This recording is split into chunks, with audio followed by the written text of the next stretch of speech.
Good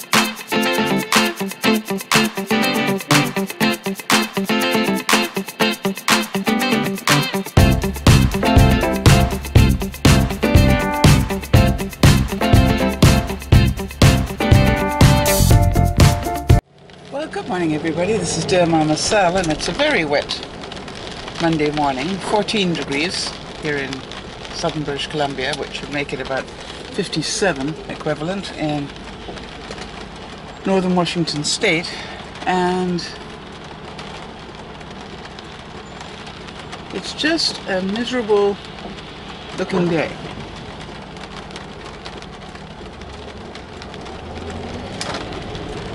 And you will notice I'm not wearing my raincoat. I know that sounds strange, but I literally have about 3 steps that I take from my car to when I'm undercover, so I don't wear my raincoat unless it's really raining, and by the way, it's really raining today. I should have worn a raincoat. So the word for today would be assess. I could have assessed this better. And I want to go back to the word that I had on the way down to visit Benji and Judy and the children, which was check. Yeah, for some reason, the one thing I didn't check when I went through my mental list was going to sleep. I clean forgot to take any night clothes with me, but luckily I had taken shorts and a top, and they worked very well.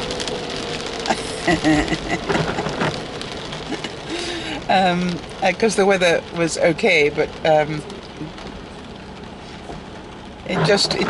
very glad I took them, let's put it that way. I would have been a little bit stumped without them. Probably would have been sleeping in sweats or something. Anyway, so to assess, a good idea to assess things. Ah, look at that, and now the rain has let up, so maybe I wasn't as stupid as I thought. However, the clouds do look like they're pretty well socked in.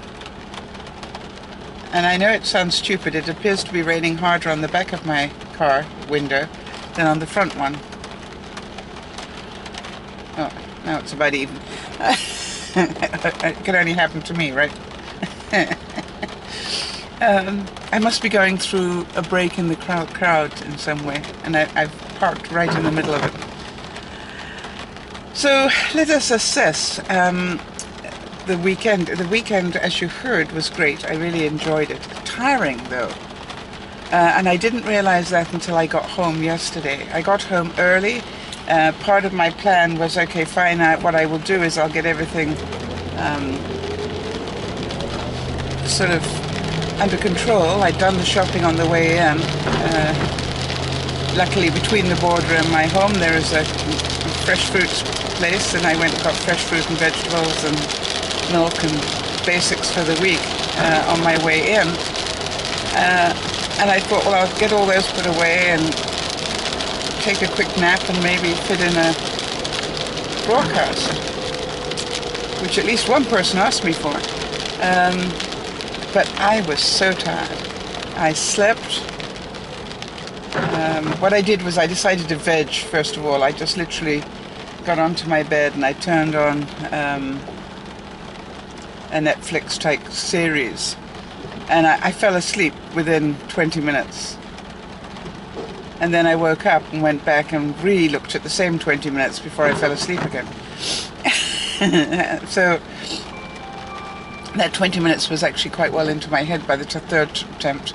The third attempt I picked it up where I can remember the last thing I could remember and watched from there. But it took me all evening to watch one hour program, which will give you some idea of how tired I must have been. So, and then I slept all through the night. In other words, I wasn't up for 2 or 3 hours in the middle of the night. I had a good night's sleep as well. So that gives you some idea of just how tired my body was. And so I was a good girl. I looked after myself before I looked after anybody else. I did put up a video, a quick video, but other than that, I didn't answer. That there's an awful lot of mail sitting there, an awful lot of comments sitting there that I haven't replied to, and nor can I at this point. You know, I'll do it when I'm feeling stronger. I'm just really, really tired. I could quite happily have taken the day off today and continued to sleep. Now, I tried to assess, if you like, why was I so tired, and I think what it was that Saturday was an extremely long and emotional day, in a nice way. Alright, so we all got up, not early, but we all got up around about 8, I guess, having gone to bed at a fairly decent hour on Friday night. I mean, there were a lot of us in. I think the house had 9 house guests that night. And they seemed to do 9 house guests like the rest of us would do 1 or 2. You know, it's just like, I cannot believe that you can have 9 house guests and everything can just run so smoothly. It's just amazing to me. But it's quite interesting because, you know, one couple was in one room and one couple was in another. So that was 4 of them. 2 were in the living room. 3 were in the living room because they got big couches that will take people. So that was 2, 7, 8. I was 8, and there was a 9th somewhere. Can't remember where the 9th one was. Anyway, and then Benji, Judy, and 3 children. So you understand, we had a house full of people, and it didn't seem like that. Now, the interesting part about it, I guess, is that everybody is family. When I say everybody is family, but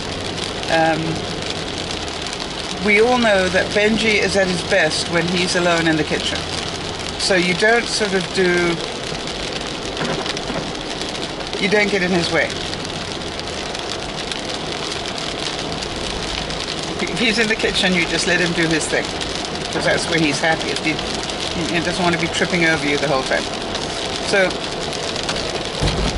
then you have the whole group of what I call babysitters, and a lot of the cousins, as you all know, those of you that are regular watchers, are phenomenal babysitters. So they all handle, Melody and the girls all handle the babies, and they'll feed them and change them and get them dressed ready to do whatever needs to be done. So there's that whole group doing that, and then there are the guys and myself. And I add myself to the guys because I don't do the baby stuff so well, as you know. And we will sit and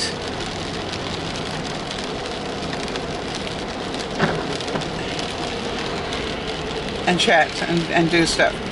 So it's like, until something needs to be done. For example, you know, you guys probably saw that I was busy helping Benji clean up the backyard for quite a while. And I was happy to do that because I felt really that was something I could do. I could help him with that. So it was really great fun for me to be able to do that. In fact, I think he was quite concerned that I was doing so much bending, stretching, and carrying of wood and stuff, but I was absolutely happy in that. And so what I'm trying to explain is, although there were 9 people in the house, 9, 10, 11, 12, 13, 14 people, including the family themselves, 14 people in the house, it didn't ever seem like that. I mean, even meal times were sort of staggered almost. You know, we didn't all try and sit down and eat at the same time. There was sort of like a buffet type meals, or you'd almost have 2 sittings of meals. And it worked brilliantly. I mean, I don't know how to describe it. I don't think it makes any sense in my world. I just can't imagine having that many people in the house and not being stressed out. And they're not. And then it's a case of, right, we need to get from here, point A to point B. And it's like, it's really interesting how it works. It was sort of a given that I would go with Benji and the children. Now,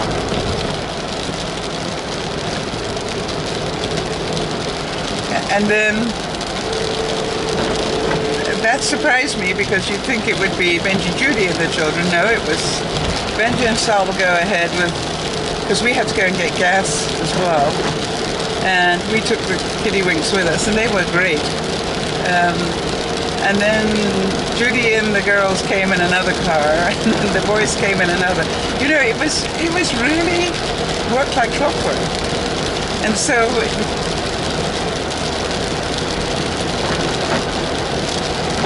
I have to look at it and go, it was just never stressful.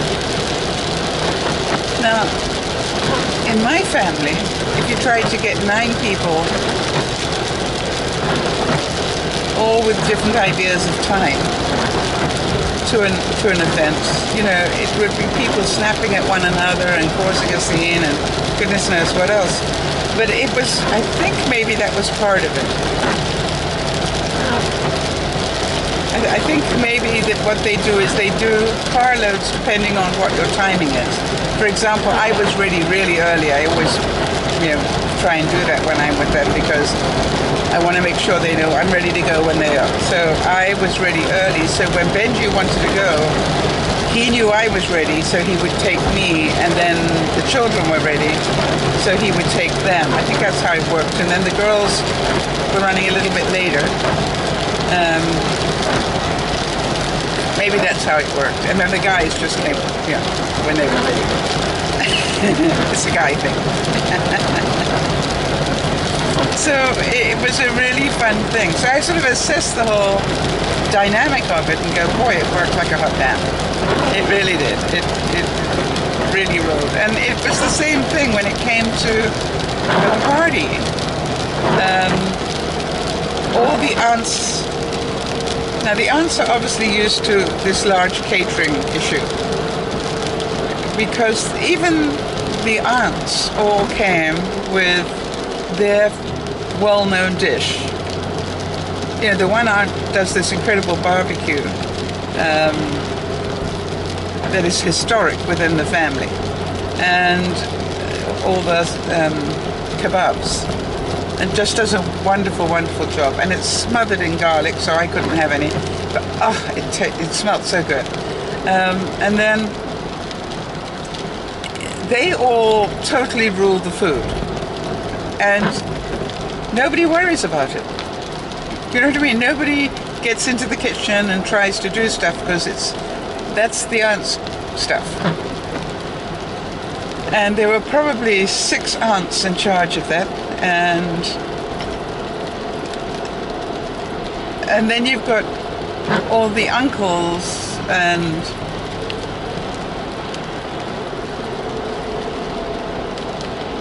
they sort of helped with the drinks and the coolers and stuff. You know, it just went like clockwork. And you could tell they do this a lot. They do it a lot together. And then, as I think I mentioned yesterday on my way home, even the way they invite guests is staggered. And so only a few of us were invited to come back from the church and have the Chinese meal lunch. And it was just the family that was in the church. So we all had this incredible time together. And then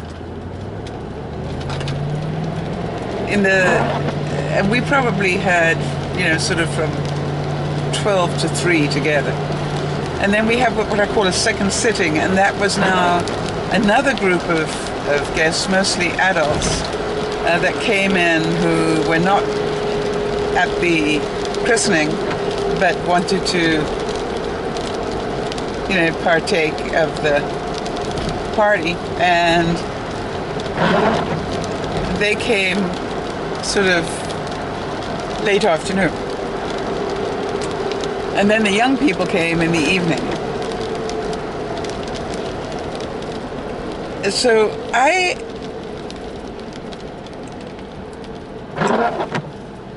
was up the whole time,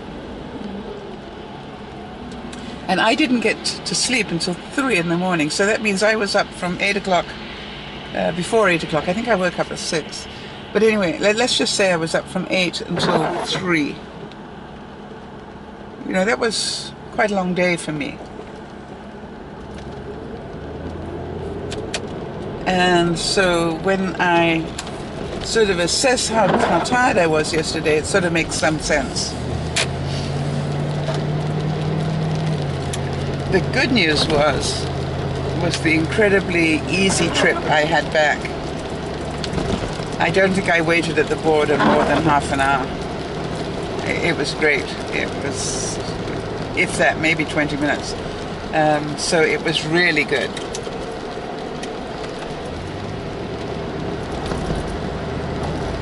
And as usual, I feel like I was away for a week. You know, I don't feel like it was just a couple of days. It feels like a week.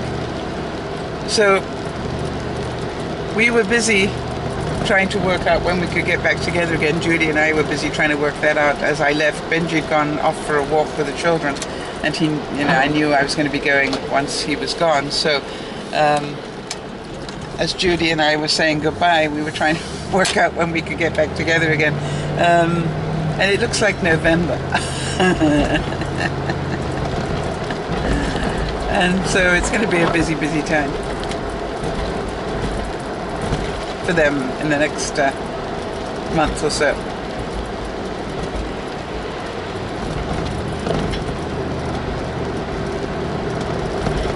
So I'm hoping that you all assess your day. And when I say assess it, you know, really have a look at what you're up to. And if you're feeling tired, is there a good reason why you're feeling tired? It's not just that you're wussing out, that maybe you did more than you thought you did. And I certainly discovered that when I sat down and assessed, well, hang on a second, what did I do? And it wasn't that I did as much as I was up a long time without a break. That's a long time being social, a long time being getting up and down and looking after things. And so I was on my feet a lot, and I was sitting down a lot as well, you know, but it was like I wasn't quiet and on my own, and didn't go away and had a quick sleep for a couple of hours or something like that, which normally I think I would have done. I don't know why I didn't. So assess your day and see how it's going. And I wanted to thank I think it was Charlotte, that's who it was. I wanted to thank Charlotte. She wrote to me this morning, and I did manage to quickly give her a reply. But Charlotte wrote to me to thank me because of some of the work we have been doing. She managed to pass on to a friend of hers this over the weekend, and how grateful she was because, you know, had she not been a dear Mama Sal peep, she would not have had that information to be able to help a friend of hers. And so it's an absolute pleasure, Charlotte. I'm glad not only that you got the information, but that you had an opportunity to pass it forward. I'm going to have somebody come to visit me tomorrow night. They've asked for a private session with me tomorrow night. And I will give them a couple of hours, but this is a young man who keeps attracting very needy women. And it's really strange because every time he does it, he brings them for me to work with. And the sad thing is, I think it might be the wrong person. So, and I tried to explain that to him quietly, but I'm not sure that he gets it.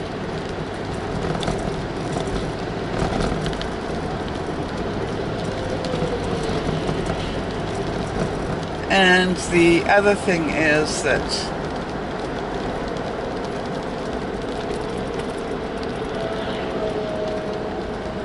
it means I'll have a very busy evening tomorrow evening, because not only will I be trying to put up a vlog, I'll also be doing 2 hours of trying to help somebody. So I just putting that in there so you know that there won't be any broadcasts, for example.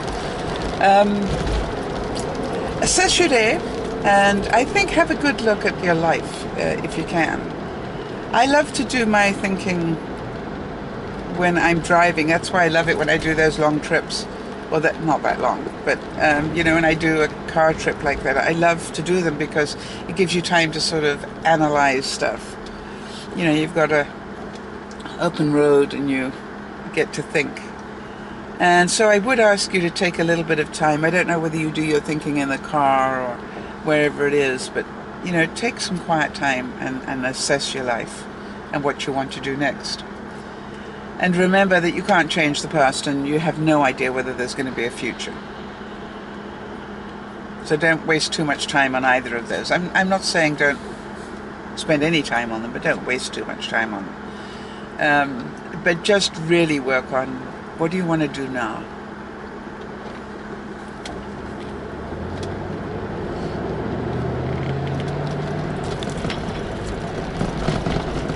I'm sure that during the week I'll get a chance to catch up on how everybody's doing. I have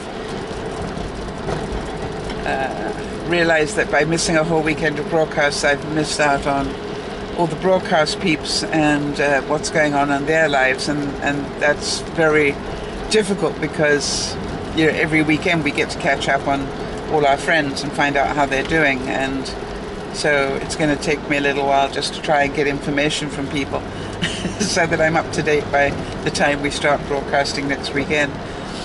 For those of you who have never joined a broadcast and would like to,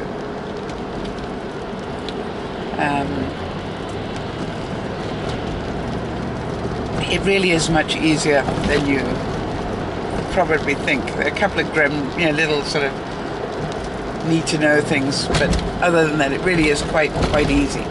And so feel free just to drop me a line at dearmamasal@gmail.com, and we'll give you some base idea of how to do it.